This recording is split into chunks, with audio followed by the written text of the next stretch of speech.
My sister has been gone for 25 years now. I think it's finally time to tell her story.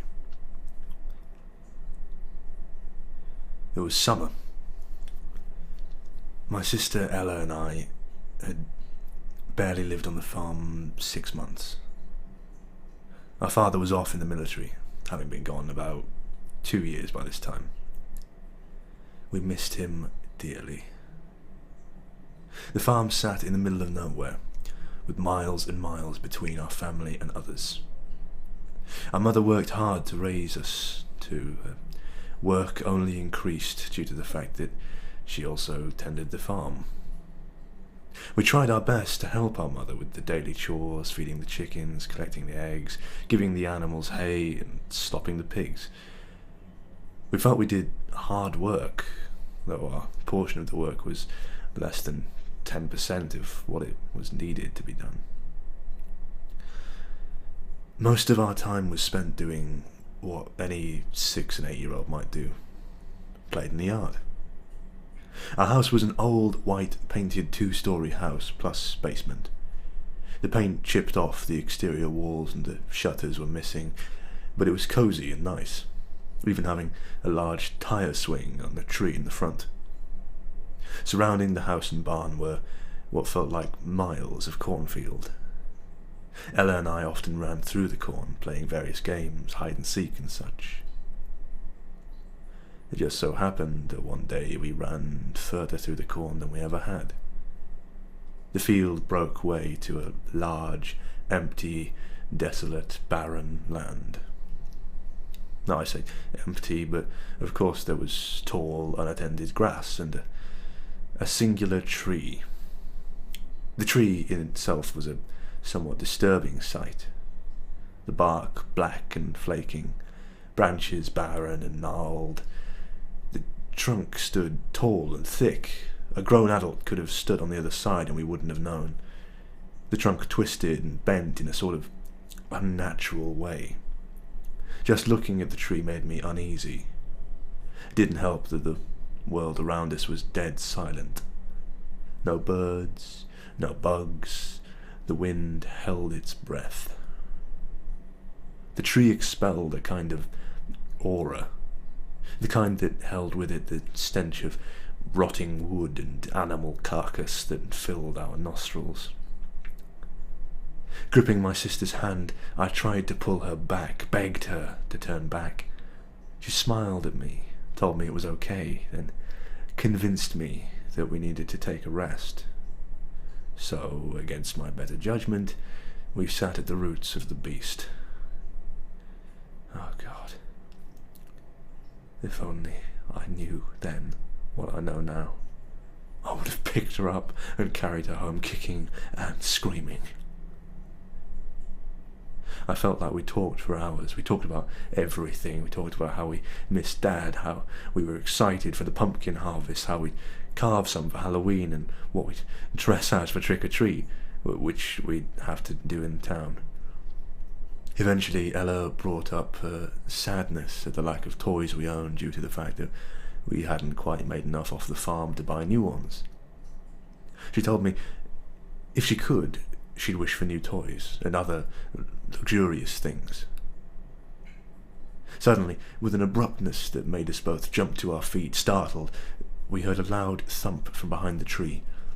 Slowly, cautiously, with a scared glance to one another, we took hold of one another's hands and went to look. There, at the base of the tree, 2 brand new rag dolls with beautiful brown yarn hair and sweet painted faces.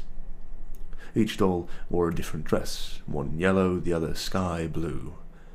Between the dolls sat a multicolored top, a toy boat with a cherry-colored finish and a white sail, and a set of jacks with a shiny red ball. Dumbfounded, we looked around trying to find anyone, but we were alone.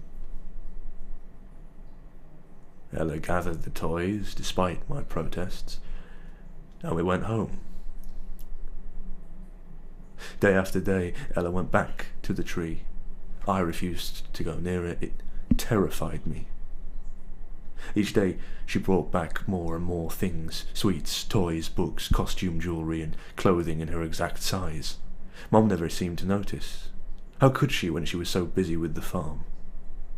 One day Ella and her got into a fight and Ella ran. I knew where she was headed. I followed her quietly, stealthily through the corn, the only light to guide me, the harvest moon casting a pumpkin glow. I was right. She stood in front of the tree, still sniffling from her fit, but speaking to someone I couldn't see. A soft, airy woman's voice returned to the conversation, but I couldn't hear her over the sound of my heart pounding, terrified. Ella begged the woman I couldn't see to take her away. That was when I found my courage to step forward and drag her away. I moved from my hiding to grab my sister's hand when the sound of splintering wood broke the silence. The massive, gnarled trunk split open, and what emerged from its depths I'll never forget. Frozen, stuck to the point in sheer terror, I stared at it, or rather, her, as she emerged. The head rocked side to side to allow the horns of a bovine skull that served as her head through the trunk's gap. Tangled, thin hair fell about the eyeless sockets and draped over bony shoulders and horns. The hands that pulled her from her resting place more clawed than hand, her feet clawed as well. She wore no clothes, but that only served to increase the grotesqueness of the woman. Loose skin hung off a skeletal frame, lower stomach pudgy, her breasts sagged with age, and having once been full, her skin the colour of milk gone sour, dirtied with earth and rotten in places, still coated in dry blood. She gave the image of an old woman who had lost all weight, but not skin, only keeping enough to gather at her lower stomach. Despite my terror, Ella seemed unfazed by the woman, no, creature, now reaching out for her. I jerked her back, but the thing grabbed her other hand. It was a tug of war that seemed to last ages, but with all my fear, my hands were slick with sweat and Ella's hand came loose. I fell to the ground, and when I looked up, my poor sister was gone. The creature, however, was not. It hovered over me, reaching out to take me too. I scrambled up and ran. I let out a terrible shriek, a mixture of a scream of rage and an angered growl.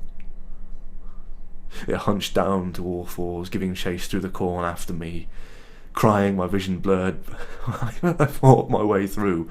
I burst through the line of corn and ran for the house. Glancing back, I could see it glowering at me in the line. My mother didn't believe my story. Who would? The police were called, the search went on and on, but she was never found. My mom still refused to move, even after my sister's funeral, as they'd given up that she was still alive.